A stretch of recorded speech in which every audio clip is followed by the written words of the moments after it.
Hello student, in 5th standard, chapter number 9, decimal fraction. In Marathi, we say dashansha apurnank. So what is the meaning of decimal fraction? In 5th standard, we know last section, what is the meaning of fraction? Fraction म्हणजे काय? आपण बघितलं होतं. There is a one numerator and denominator, and that one numerator denominator like this. Here I write 4/5. This is a fraction. This is a fraction. But another I write here 3/10. Then 7/9. Then 5/100. Then 3/6 or 5/8 and 7/1000. These all are the fractions. These all are the fractions. But in this fraction there is some one fraction is a decimal fraction. Decimal fractions. Which are the decimal fractions? What is the meaning of decimal fraction? In first fraction, 4 is a numerator and 5 is a denominator. Then 3 is a numerator and 10 is a denominator. Here 5 is a numerator and 100 is a denominator. Then 7 is a numerator and 1000 is a denominator. Those fractions have 10, 100 and 1000 denominators. That fractions are called a decimal fraction. That fractions are called a decimal fractions. Means here 3 is a numerator and 10 is a denominator. 3/10 is a decimal fraction. 5/100 is also decimal fraction. And 7/1000, this is also decimal fraction. This is also decimal fraction. When we go in a market or bazaar, we see the price of the things, that is 24.50 paise. 24.50 paise. जेव्हा आपण बाजारामध्ये जातो तेव्हा आपण बघतो बघा, एखाद्या वस्तूची किंमत 24 रुपये 50 पैसे आहे किंवा 100 रुपये 30 पैसे आहे. तर या पॉइंट आणि 50 चा उपयोग काय आहे हे आपल्याला डेसिमल फ्रॅक्शन शिकल्यावर कळणार आहे. आतापर्यंत आपण काय बघितलेले आहेत? नुसते फ्रॅक्शन्स बघितलेले आहेत की आपल्याला माहिती आहे हा न्यूमरेटर आहे, हा डिनॉमिनेटर आहे, याला आपण काय म्हणतो? फ्रॅक्शन म्हणतो. पण ज्या फ्रॅक्शनचा छेद हा 10, 100 आणि 1000च्या पटीमध्ये असेल त्या फ्रॅक्शनला आपण काय म्हणायचं आहे? डेसिमल फ्रॅक्शन म्हणायचं आहे. आता डेसिमल फ्रॅक्शनचा उपयोग आपण कुठे कुठे बघतो? तर बघा, आपल्याला माहिती असतं की एखाद्या दुकानात किंवा एखाद्या बाजारात किंवा एखाद्या मॉल मध्ये आपण गेलो की आपल्याला त्याचा प्राइस टॅग दिसतो. तर तो कसा असतो? 24.50. मग आपल्याला लक्षात येतं की 24 रुपये 50 पैशाला ही वस्तू आहे किंवा 100 रुपये 30 पैशाला ही वस्तू आहे किंवा 100 रुपये 75 पैशाला ही वस्तू आहे. अशा 0.75 म्हणजे काय? 0.30 म्हणजे 30 म्हणजे काय? हे जेव्हा आपल्याला लक्षात यायचं असेल तर आपल्याला डेसिमल फ्रॅक्शनची कन्सेप्ट लक्षात येणं गरजेचं आहे. पहिल्यात सगळ्यात महत्त्वाचं काय आहे की हा डेसिमल फ्रॅक्शन कशा पद्धतीनं येतो किंवा हा डेसिमल पॉइंट आपण कशाला म्हणायचं हे सगळ्यात महत्त्वाचं आहे की what is the meaning of decimal point. आणि इथं भागाकाराशी रिलेटेड सगळी गणितं असणार आहेत, लक्षात घ्या. म्हणजे तुमचं डिव्हिजन स्ट्रॉंग पाहिजे. तर स्ट्रॉंग पाहिजे म्हणजे काय करायला पाहिजे? इथं खूप मोठ्या संख्येचा भागाकार नाही किंवा याच्यामधली जी सगळ्यात सोपी आयडिया आहे ती तुम्हाला मी सांगणार आहे. पण पहिल्यांदा आपल्याला काय महत्त्वाचं आहे की आपण या डेसिमल फ्रॅक्शन म्हणजे काय हे लक्षात घेणं गरजेचं आहे. अ fraction whose denominator is 10, 100 or 1000 or any other 10 times multiple of 10 is called a decimal fraction. A fraction whose denominator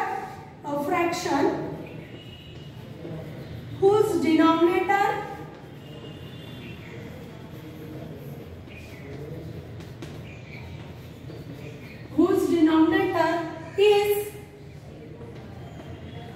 10, 100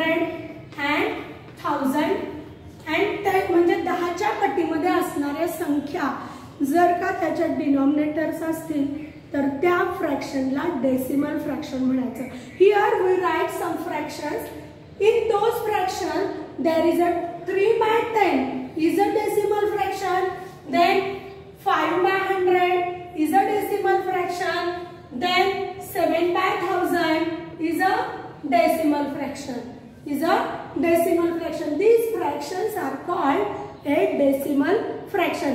म्हणजे ज्या फ्रॅक्शनचा किंवा ज्या अपूर्णांकाचा छेद 10, 100 आणि 1000च्या पटीमध्ये असतो त्या फ्रॅक्शनला काय म्हणतात?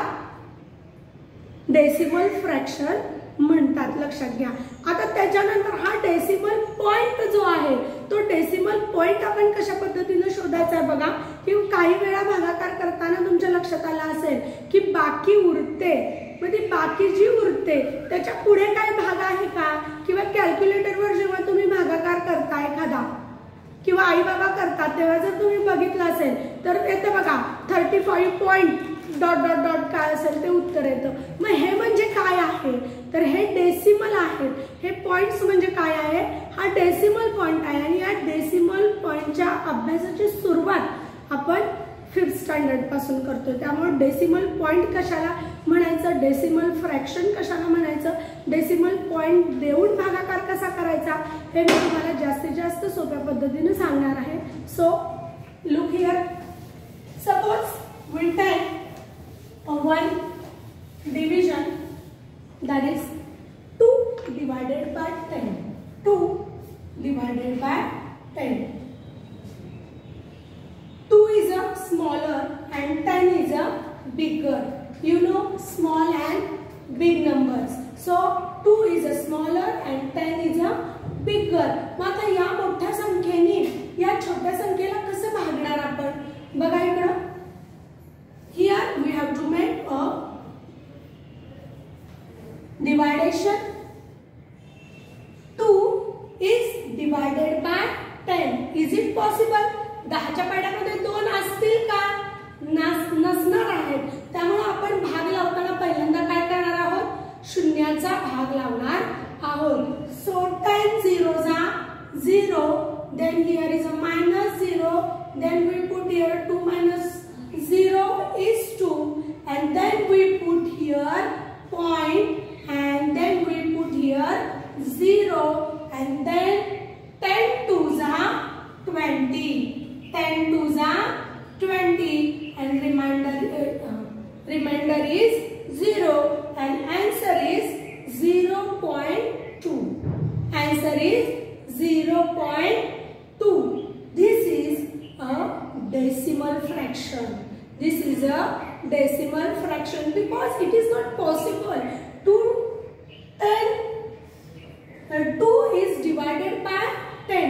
10 ने 2 ना भागणे किंवा 10च्या पाड्यामध्ये 2 असणं हे पॉसिबल नाही. तुम्ही काय म्हणणार की मोठ्या संख्येने छोट्या संख्येला कसं भागायचं, तर आपण पहिल्यांदा शून्याचा भाग लावला आणि म्हणून इथे काय आले 20 घेतले, 0 घेतले आपण, आणि 10 2s are 20 and here is a 0. Again we take one example, that is equal to 2 divided by 100. 2 divided by 100. How it is possible? 2 is divided by 100. 2 is a divided by 100. How can we make a division like this? 100 and 2. 2 is divided by 100. आता हे गणित सोडवल्यानंतर तुमच्या डोक्यात idea आली असेल की आपल्याला परत पुन्हा काय करावं लागणार आहे, 0चा भाग लावावा लागणार आहे. म्हणून इथं मी घेतलं 100 zeros are 0, then here is a 2 and here is a 20. It is also not possible कि 20 is divided by 100. Again we take a 0, here is a point and we take a 0 and we make a division 0 0, and then we take here 0 and then 100 2s are 200, and then we make a division of this and we get 0.02. 0.02. Again we make a one division here that is 2 divided by 1000. 2 divided by 1000. याच पद्धतीने आपण करत जाणार आहोत. बघा इकडं 1000, here is a 1000 and 2. 2 is not divisible by 1000. We have to make a multiplication by 0 or division by 0. So here we take 1 0, here is a 0, then we take 2 and 0, then we put here decimal point. This is a decimal point, this is also decimal point. Then again it is not possible, so here we take a 0 0 0 2 and we put here 200. It is also not possible, divisible by 1000. Then we take here 0 and then here is a 0, then 0 0 2 and then here we take a 1 0 and 1000 2s are 2000 and then we make a division and answer is 0.002. Answer is 0.002. When we observe these three examples, we get one simple thing here, और म्हणजे आपल्याला एक trick सापडते. We get one trick.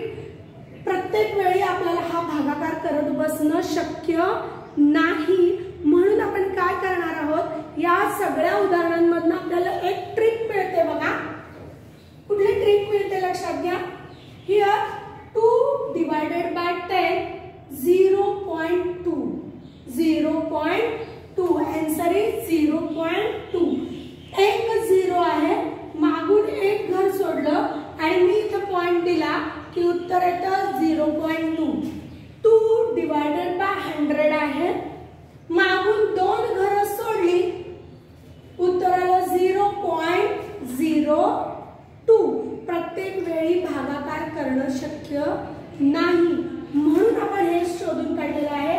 2 divided by 1000 0.002. याच्या पुढे किती शून्य आहे, 3 शून्य आहेत आणि म्हणून मी मागून 3 घरं सोडली. 1 2 3. Answer is 0.002. म्हणजे प्रत्येक वेळी जेव्हा आपल्या समोर अशा पद्धतीची उदाहरणं येतील तेव्हा आपण असा भाग लावत बसणार नाही. If we here write 5 divided by 10, 5 divided by 10, the answer is, बघा हे 5 आहे तसेच लिहायचे. 1 च्या पुढे किती शून्य आहे, 1 आहे, म्हणून मी मागून एक घर सोडलं, इथं पॉइंट दिला, उत्तर आलं 0.5. भाग आपण लावलेला आहे, माहिती आहे आपल्याला काय येते ते, पण प्रत्येक वेळी हे करत बसायची गरज नाही. ही ट्रिक आहे, पण ही मेथड आहे, लक्षात घ्या. Then 5 divided by 100. आता आपण काय करणार, 1 च्या पुढचे 2 0 कन्सिडर करणार. आहे ही संख्या आहे, इथं लिहून घ्यायची, तो 1 नंबर झाला. त्याच्या पुढे अजून मी 1 घरात देणार, म्हणजे इथं झाले 0.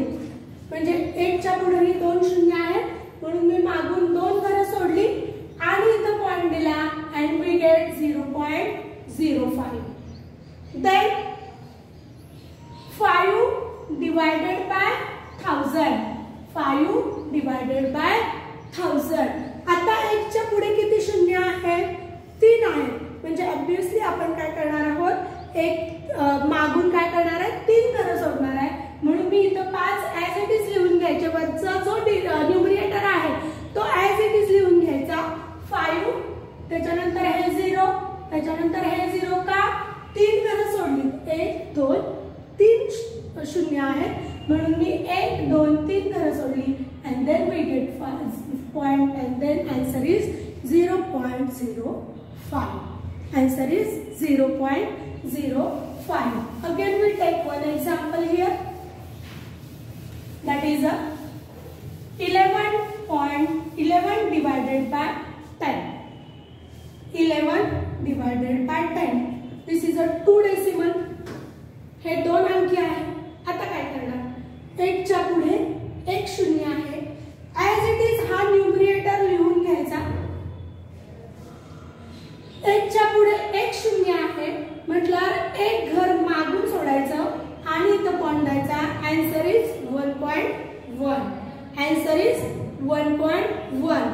Then we get here 11 divided by 100. Then what is the answer? हे 11 as it is लिहून घ्यायचे. 8 च्या पुढे किती शून्य आहेत? 2 शून्य आहेत. म्हणून मागून आपण 2 घरं सोडणार आहोत. 1 2 मग डेसिमल पॉइंट देणार आहोत. And answer is 0.11. 0.11. Then the 11 divided by 1000. आता तुमच्या लक्षात आलं असेल की 8 च्या पुढे 3 घरं आहेत. म्हणजे आपल्याला मागून काय करावी लागणार आहे? 3 घरं सोडावी लागणार आहेत. मी 11 ॲज इट इज लिहून घेतलं. आता 2च आहेत. पुढे काय करणार? तिसरं घर नाही म्हणून मी त्याला 0 दिलं. Then we get here, right here decimal point and answer is 0.011. Answer is 0.011. हे साधी सोपी गोष्ट आहे. जर छेद 10 असेल तर मागून 1 घर सोडायचं. छेद 100 असेल तर मागून 2 घरं सोडायची. छेद जर 1000 असेल तर मागून 3 घरं सोडायची. अशा पद्धतीने आपण काय करणार आहोत? हा डेसिमल पॉइंट आणि डेसिमल फ्रॅक्शन किंवा भागाकार म्हणजे काय हे लक्षात घ्यायचं. हे तुमच्या पुस्तकामध्ये नाही लक्षात घ्या. तुम्ही पुस्तकात हे शोधण्याचा प्रयत्न करू नका, कारण हे पुस्तकामध्ये प्रॅक्टिस सेट प्रॉब्लेम सेटमध्ये हे उत्तर तुम्हाला गणित सापडणार नाही. ती नंतर आहेत किंवा 6th स्टँडर्डला आहेत. पण हे आता तुम्हाला काय सांगितलेलं आहे? कारण डेसिमल पॉइंट म्हणजे काय, डेसिमल फ्रॅक्शन म्हणजे काय, 10 ने डिवायडेशन का करायचं, 100 ने डिवायडेशन का करायचं, 1000 ने का करायचं, हे आपल्याला माहित असणं गरजेचं आहे. इथं मी तुम्हाला एक 10 गणितं देते.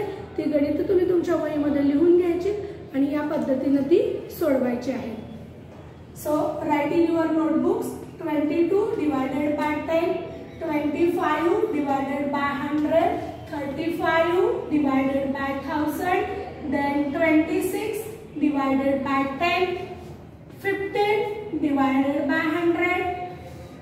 Again we write here 75 divided by 10, then 43 divided by 1000, then 37 divided by 100.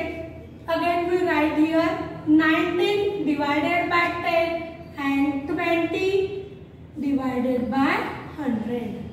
So write these examples in your notebooks and solve it.